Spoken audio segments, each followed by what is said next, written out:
Good evening, everybody. How y'all doing? I'm just checking right now. You know, I always cut check to make sure I'm live. And I guess I am, so we good.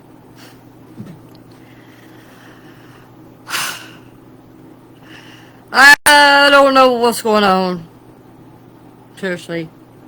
The devil, he's on the warpath, I guess, and I'm under some severe pressure right now, some testing, and the whole family is, I think. And the only thing I can figure is, I told y'all I felt something big was coming. I told y'all that before. I thought something big was coming, but I mean, usually the test comes before the big thing, so. You know, like I said, I didn't know if it was a big test or a big blessing, but usually there's a test before the blessing, so you feel something big is coming. You know, most likely there's fixing to be a test come. It's a big test, but it's a big blessing. I don't know which way behind it, so just got to get through this. The test started with, unfortunately, I've only been being tested for this year's been a rough test for me, for sure, and the rest of my family. My sister's been being tested for sure. She had to have surgery to amputate her little toe, a part of her foot, her little toe and the bone in her foot, inside of her foot. So, because of that osteomyelitis that she's been dealing with for so long, and the staph infections, and she went through that 6 weeks of having that PICC line with the antibiotics in it here, you know, at home and stuff, and the nurse coming and stuff, but it didn't do any good, so they had to go ahead and amputate it. And so hopefully she's gonna heal up, though. Hopefully the worst is over for her, and she's on the path to mending. But she hadn't been able to work, and you know, so she's had a lot of financial difficulties. So that's why when I moved in here, you know, I had to move my building over here, my tiny house that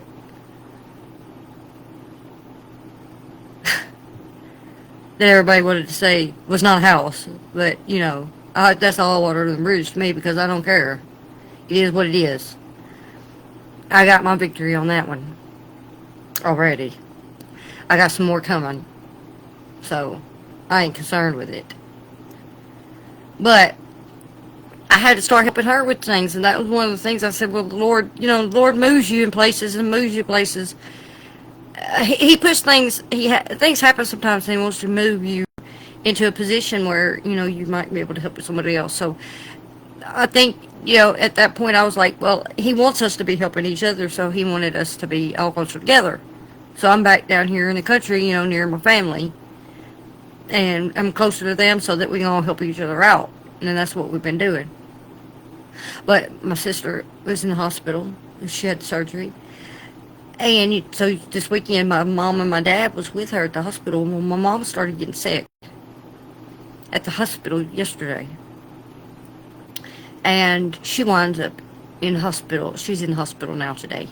She may have she's having some issues, some kind of blockage of her bowel or something. She's probably have to, I don't know if she's going to have surgery or not. But,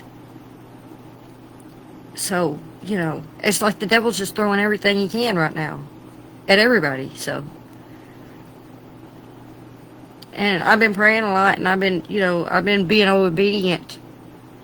And I think that's part of it, you know. The devil's just trying to get me off guard. It ain't happening.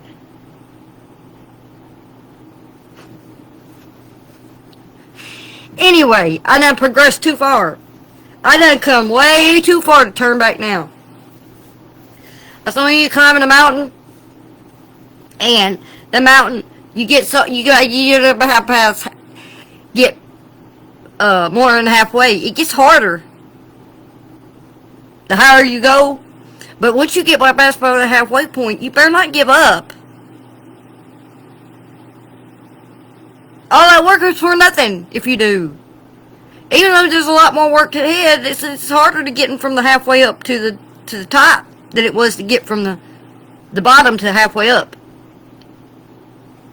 You better keep going. If you're going to turn around, right back around and go back down, and then you're going to regret it. Next time you're going to try it again, you're going to have to go all through that hole all over again. That's called backsliding. You slide right that back down that mountain. Mm-mm.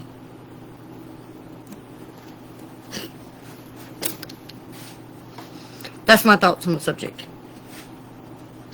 Anyway, so I'm praying. I'm asking everybody else to pray with me. There's power in the prayer. In collective prayer, I done told y'all before, collective prayer is amazing, the things it can do. The Bible says, the prayers of a righteous man availeth much. If prayers of one righteous man avails much, how much more so when you add them all together?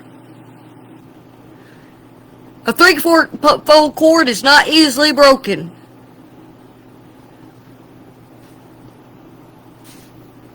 So, I'm asking everybody to pray. Now, where am I at? Tonight's message. So, since I've been praying, and since everything's happened, it's been so hectic the last few days, I haven't really, I've been spending more time in prayer than I have in reading the Bible or anything. I mean, you know, so, and I haven't really had to think about about and having time to write my sermon, because I've just been constantly just sitting with the Lord and praying and talking to Him, you know. So, because of that, I came up with a sermon, or, you know, a message tonight I came up with something real quick that was easy, you know, an easy message. For me, anyway. To give. You know how we talk about a lot of people talk about, you know, the Constitution and stuff. You know, the United States has a Constitution, the U.S. Constitution.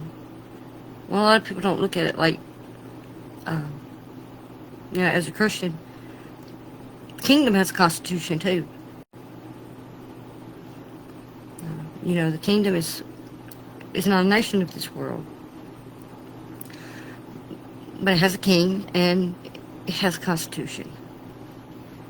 If you want to look, you know, it's analogous to the Constitution. And where that Constitution is found is in Matthew 5, chapter 5 through 7. And it comes from the king's own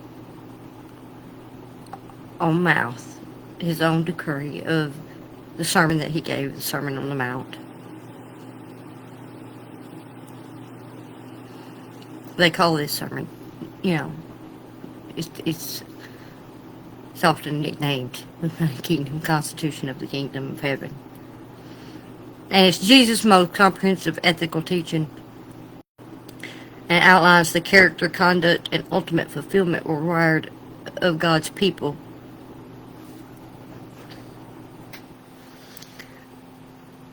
I'm sorry, I'm sitting in front of the heater right now because it's cold, and I was getting too hot. It was about to scorch me.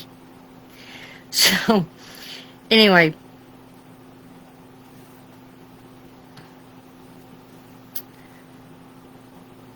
the sermon opens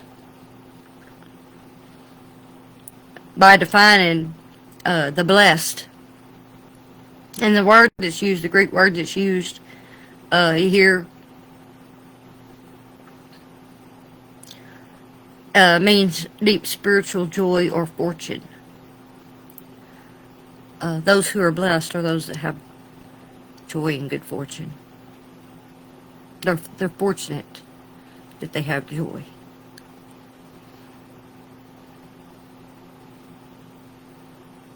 Their character is a radical counterintuitive.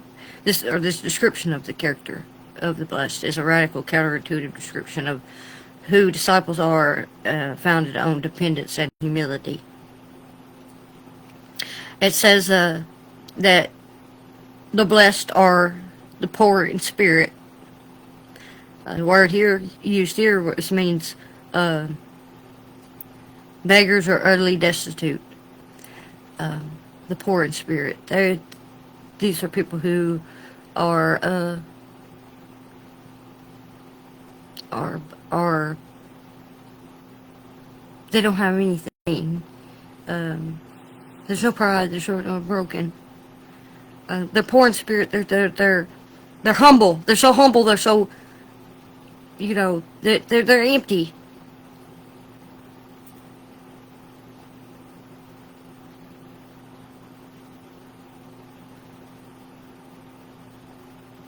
But they're broken too in a sense of, you know they don't have, when you know that you don't have the ability um to earn uh salvation. You know that um that you know um your condition necessitates complete reliance on God.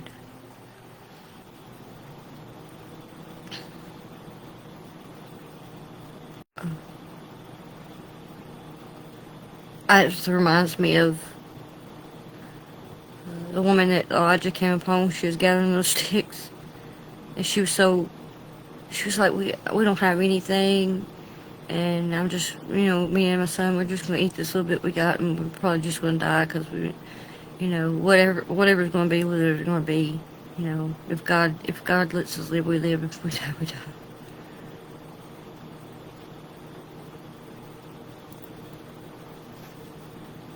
You know,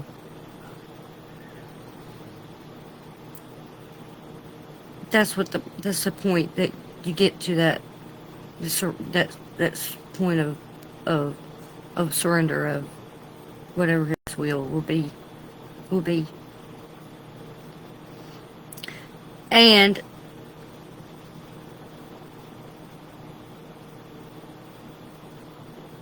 then it talks about those who mourn.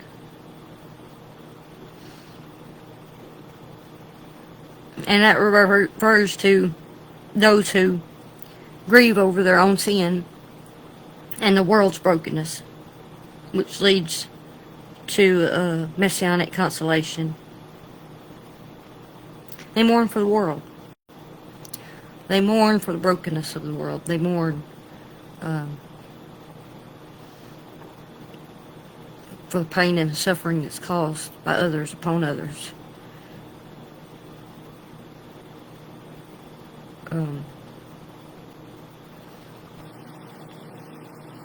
When you mourn for somebody and you have grief, it's a sorrow that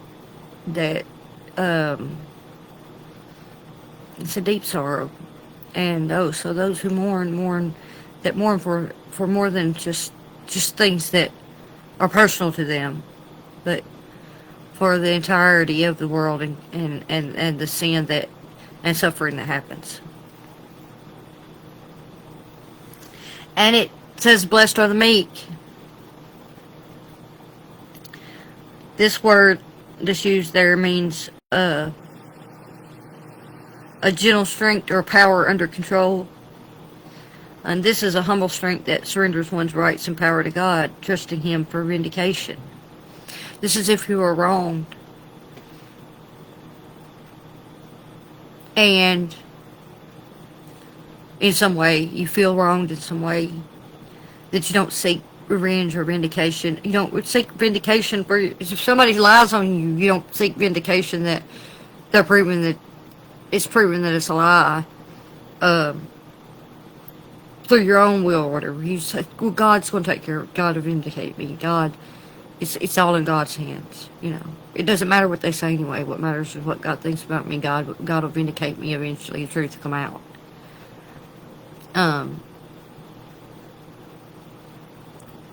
Same thing with revenge. It's like, God, it says, vengeance is mine, says God. If instead of taking revenge on someone, you're supposed to leave it to God, in God's hands, that God is the judge, and He will take care of it. Nobody can exact justice like God can.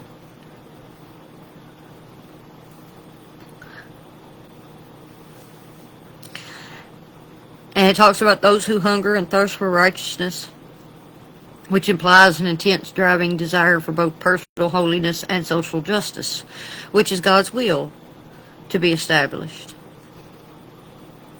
God is holy and He is just. So if you have a desire to see the standards of holiness upheld, and you desire to see justice done, then that's God's will, and you're upholding God's will, and you're in alignment with God's will because of that. It says, "Blessed are the pure in heart," which means they are clean, unmixed, or unadulterated.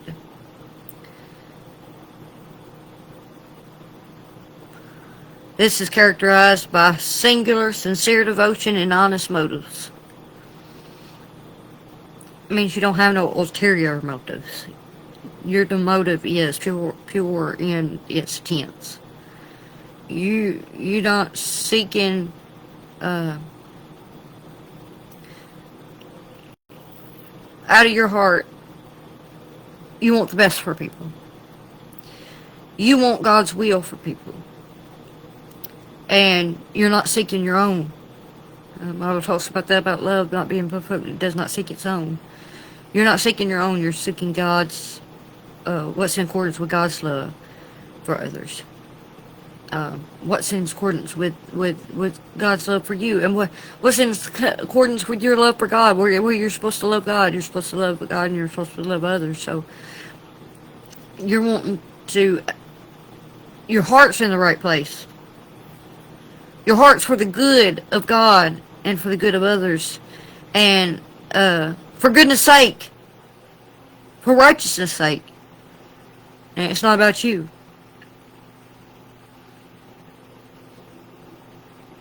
You don't mix your own wants and desires and ambitions in with it.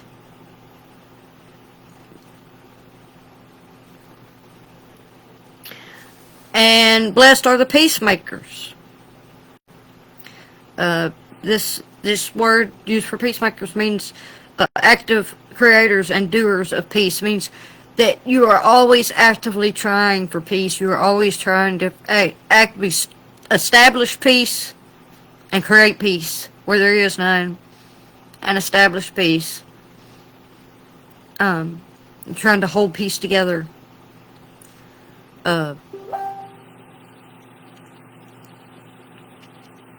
By active participation in reconciliation, reflecting the nature of Son of God. So you see people arguing, you see people fighting. You're like, hey, y'all shouldn't argue, you shouldn't fight. Y'all should get along. You see someone, you're a teacher, and there's kids on the playground. They get into fighting. Like, oh, you shouldn't act like that with each other. Y'all should make peace. Y'all should, hug it out. That's being a peacemaker. Trying to get people to put their differences aside and reconcile with each other, and to forgive each other, and to love each other the way God expects them, and act with each other the way that God expects them to act in a loving nature. The next part of this of Jesus' sermon focuses on the standards of the kingdom.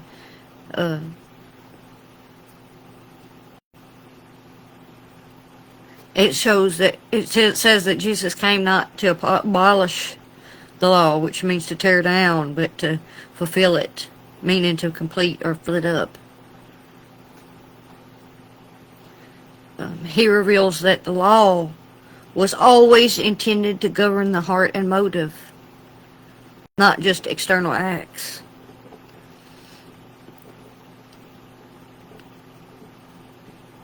It was always supposed to be a check on your internal nature and what was coming from your heart. It was guardrails, guardrails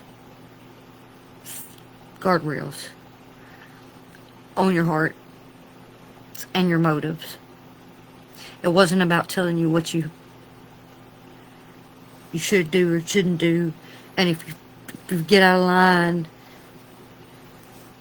it's all over. It was God.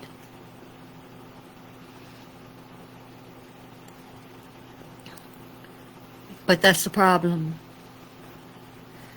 is men wanted to turn it into something that was a way to control and dominate instead of, here again today, control and dominate instead of, you know, be a guide. And so he does this through illustrating these 6 what we call antitheses of that illustrate how the kingdom's righteousness exceeds mere external observance by internalizing and radicalizing these ancient commands that he goes through the commands of the law and explains how you know they wanted to take and stick to that external aspect of it and forget the internal part. They were like, it was in a way they were loopholing around the way of the internalization of the heart motives by sticking to the letter of it. And Jesus calls this out by saying, for instance, when he talks about murder, he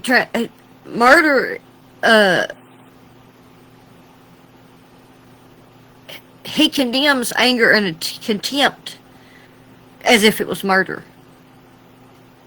Even if you call a brother a fool, he said that was spiritual murder. That and he said if you've already done it in your heart, then it requires reconciliation. It doesn't matter if you actually follow through with the act and actually kill him. You've already killed him with your heart. The internal aspect of it, the spiritual aspect of it, is more important. As everything as below. It wants the spiritual realm. When things are initiated in the spiritual realm, it's just a matter of time before they're going to overflow onto the physical world. Everything's shadowed. So you kill somebody in your heart,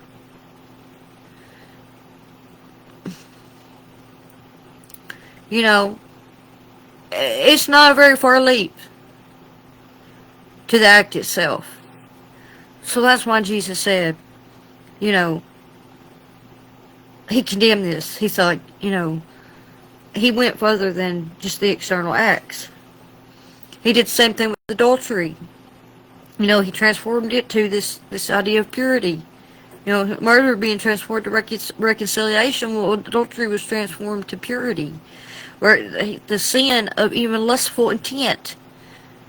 Yeah, you looked on a woman with lust, or you looked on anything with lust. Lustful intent, this covetousness, this desire and want, was equated with you've already committed adultery in your heart. And this required radical self-denial to protect the integrity of the soul. So then, you know, that's part of dying to yourself. Is that you have to put that guard on your heart. You can't let these things. It says, and the Bible talks about out of the heart flows all the issues of life. Everything comes out of the heart. It starts in the heart. It's a seed, and it grows, and it'll eventually become manifest into the physical world.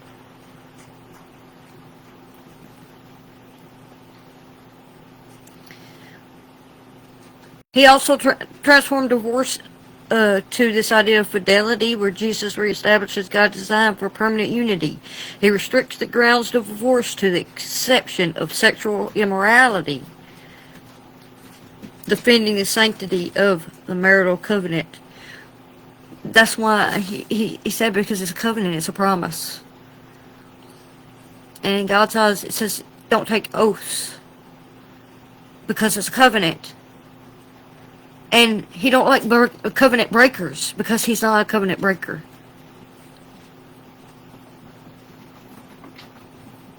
God is faithful to his covenants. He's faithful to his promises, and he expects us to be too.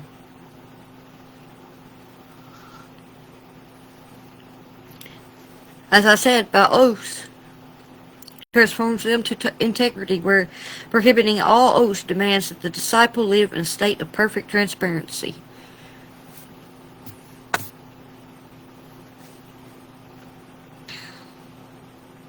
Their simple yes or no must be sufficient, reflecting a character where duplicity is absent. It's not being double-minded. The Bible talks about that, but being double-minded. They're unstable in all their ways. You can't waver when you commit. Yes is yes and no is no. Don't waver in your commitments. God doesn't. He doesn't expect us to. So he doesn't expect us to make promises he knows we can't keep either, because that's deceitfulness. If you have any inkling that there's something that you might not be able to do, Also, we're never promised tomorrow. You make promises, you're not God. You don't know what's going to happen tomorrow. You don't know what's going to happen 5 minutes from now. So how can you promise something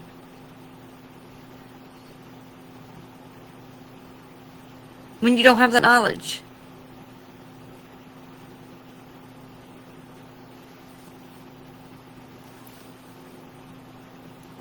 Retaliation is transformed to non-resistance. There was this idea in the Old Testament, about the eye for an eye and the tooth kind of thing, but it was a limited revenge that people could, they had limits on the revenge people. They even had were sanctuary cities where people, they could flee to them so that they couldn't take out the blood revenge on them or whatever if they killed somebody, and stuff like that. So it was a limited type revenge. They were limited in what they could do, but Jesus commands this non-resistance to evil, where he urged the disciples to absorb injury and respond with generosity, which went to the second mile, breaking the cycle of violence. That's the only thing that breaks the cycle of violence. Violence cannot defeat violence. Evil cannot defeat evil. Darkness cannot drive out darkness. As a famous man once said. The only thing that can defeat evil is good. And good is the complete opposite. So anything that so violence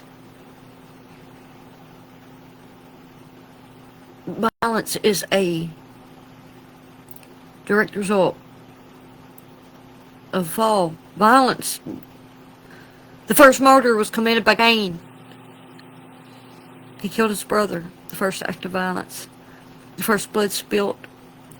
The Bible says that the blood cries out to God from the ground for vengeance.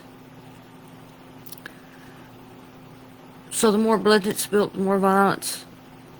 Through violence, the more, the louder the cry is to God's ears. There's no way you can, and that demands justice. It demands judgment.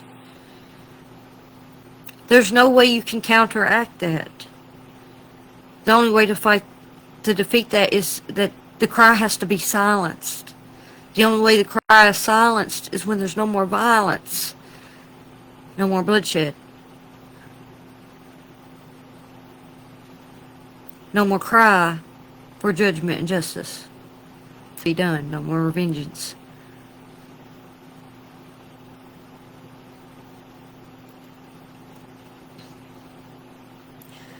So that's what Jesus was trying to say. You have, you have to work toward that goal of silencing that cry.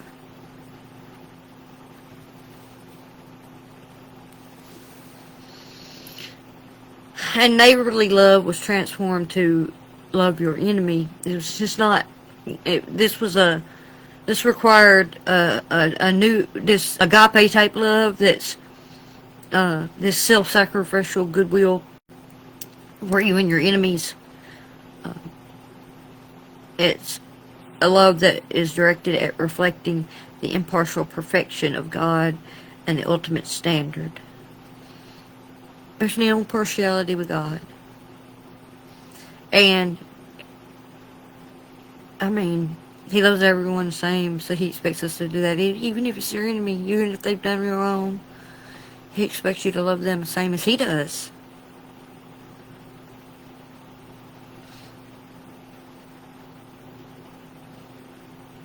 He wants you to be just love your favorites.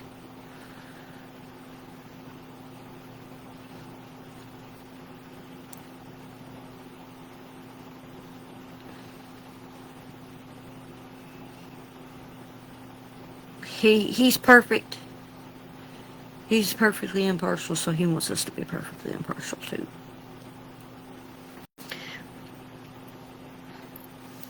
He wants us to see everyone as that image of God that He put in us and He created us to be.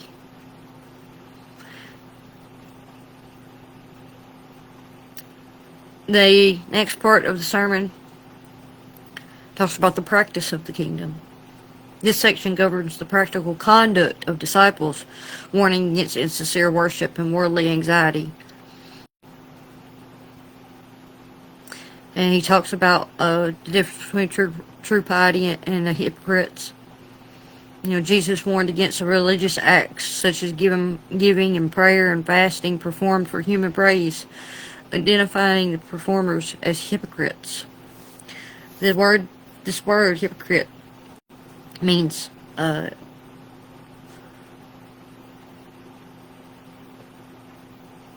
stage actor or a pretender. So a hypocrite is somebody who is going through the motions. They're acting and their heart's not in it. They have no genuine affection behind it. It's all a show.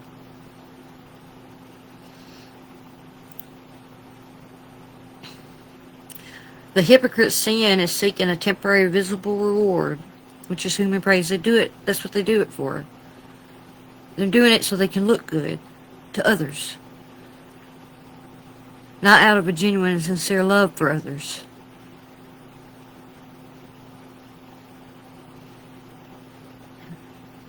It wants this human praise rather than the eternal hidden reward from the Father. They do it for human acceptance instead of acceptance of God. What's pleasing to Him by loving other people, loving Him and loving others is what's pleasing. And so they don't do it out of a heart because they love God or they love others. They do it out of a selfishness just to put on a show and just to look pious.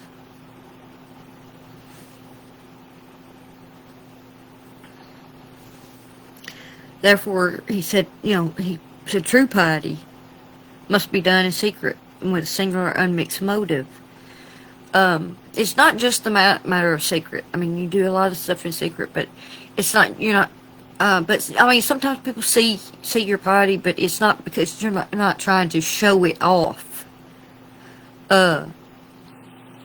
You do things, you do acts for people And it's good to say, hey, I'm trying to help somebody or whatever, and you want people to see that, but not that you're purposely doing it because you want to make yourself look good.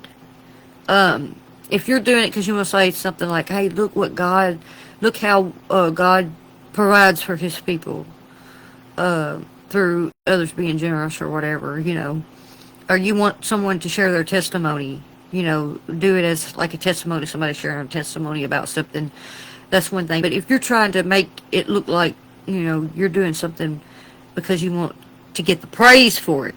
If you're giving God the praise for it, is a different thing. But when you're trying to get the praise for yourself, is another. That's where the mixed motive comes in. It's just you're trying to get the praise instead of put the praise where it belongs, which is on God.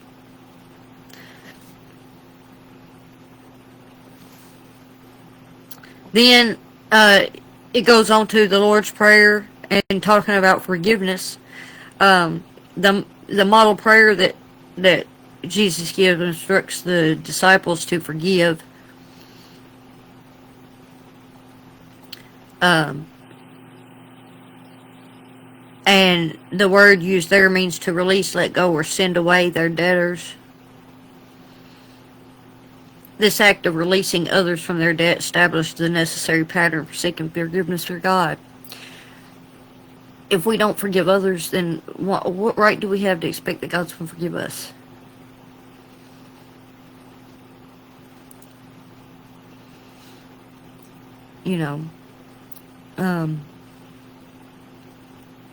Not only that, but when you hold on to it, unforgiveness, it affects your heart, and it causes you to become bitter, and you can't accept forgiveness from God. You can't accept the gift that's been given to you because you haven't been able to give it yourself. Until you release and let go, you can't comprehend what grace. Until you've given grace, until you've been the initiator of it, you can't fully become a recipient of it because you can't really grasp the concept of what it means.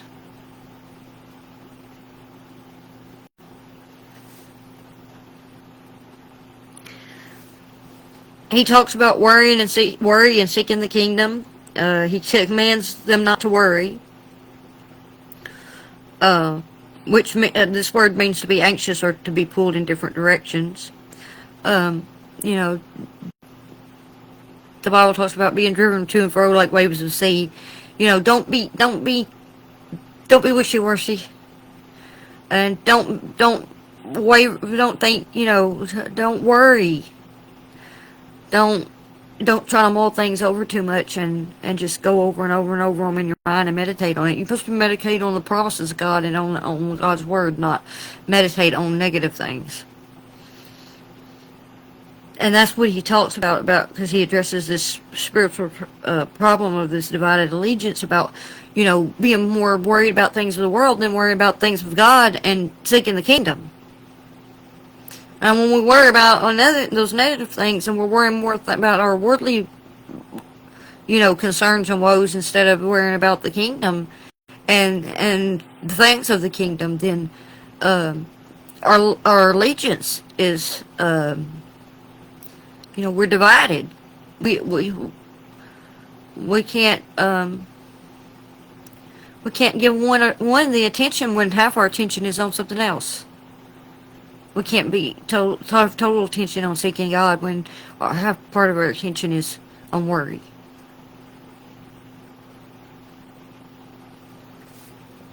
So the remedy to this, as Jesus says, is to seek first the kingdom of God and his righteousness.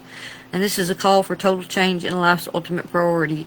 If God's rule and moral standard are primary, all other necessary physical provisions will be added by the Father.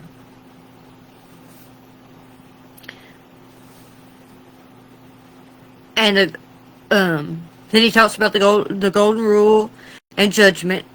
And this section on judging forbids hypocritical self-righteous condemnation. and culminates in the golden rule: whatever you wish that others would do to you, do also to them, which is the active living principle that summarizes all ethical teaching, the law, and the prophets. What Jesus pretty much says here is, stop and think.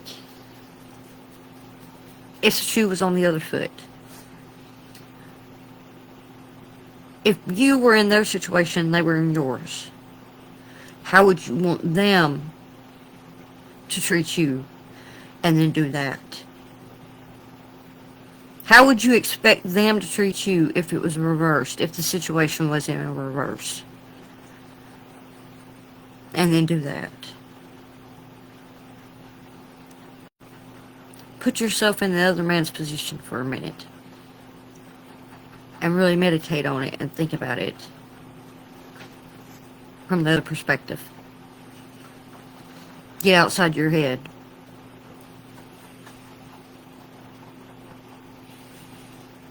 Think of something other than yourself.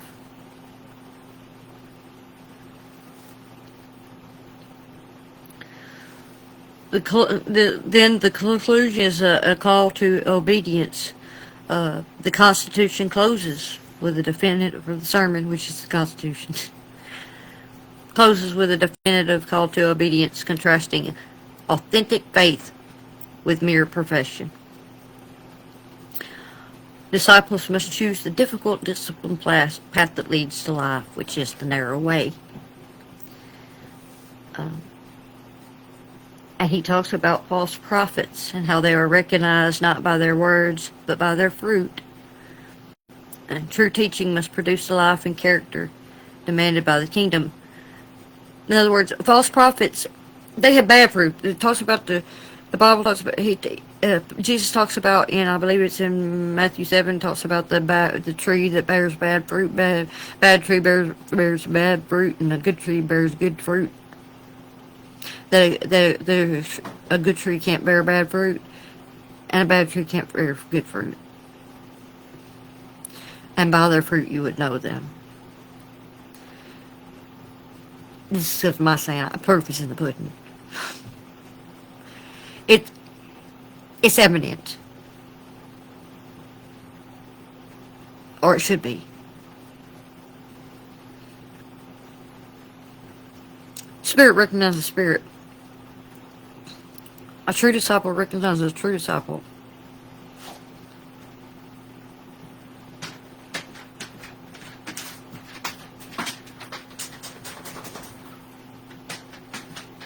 And, you know,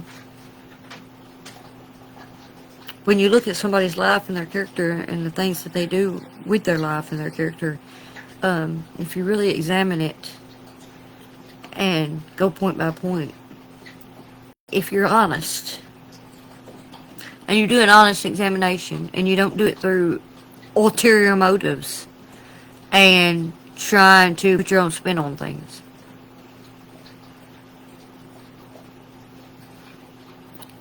it's evident.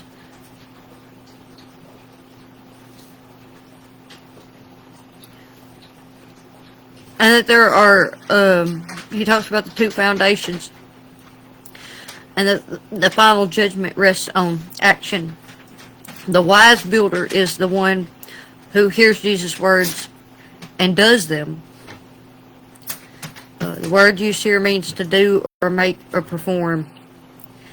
And the wise builder builds their life on the solid rock of Christ's commands. Therefore, obedience verifies true discipleship. As I said, the obedience and the fruit. The fact that they stay true to the commands. They didn't just hear them, they do them. They actively practice and participate what Christ said to do and and how to do it. The fruit of the Spirit is evident.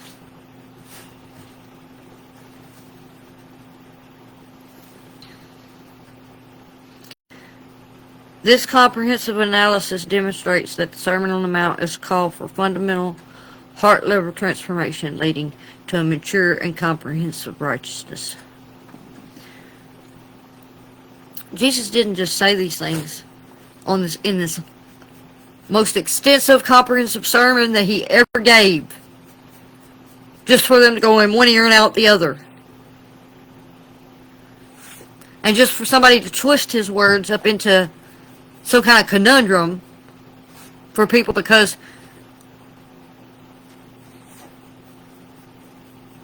they don't want to do them. And that's the truth of the situation. A lot of people out there will use Jesus' word to counteract Jesus' word so they don't have to do what Jesus said to do.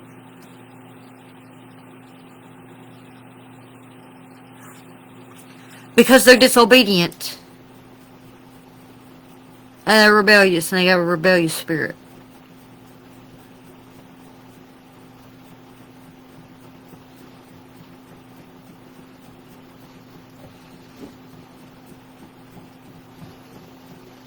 It's not going to help them none.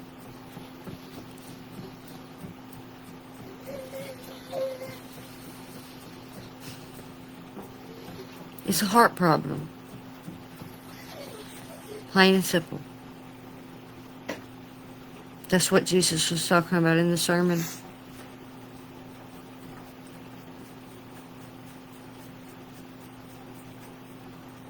He wants us to examine our heart. You examine that word all day long. But if you don't compare your heart to it, you're missing a big piece of the puzzle. A major component. Especially when it comes to comparing your heart to that of the King.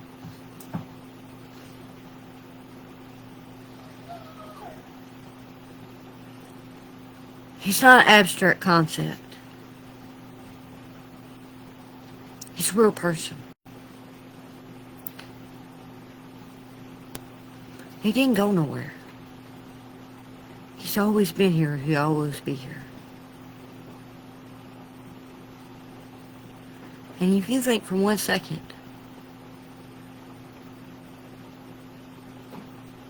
that what's in here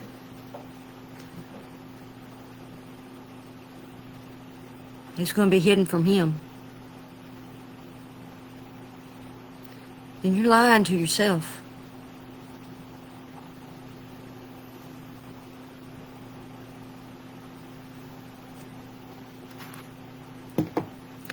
I love y'all.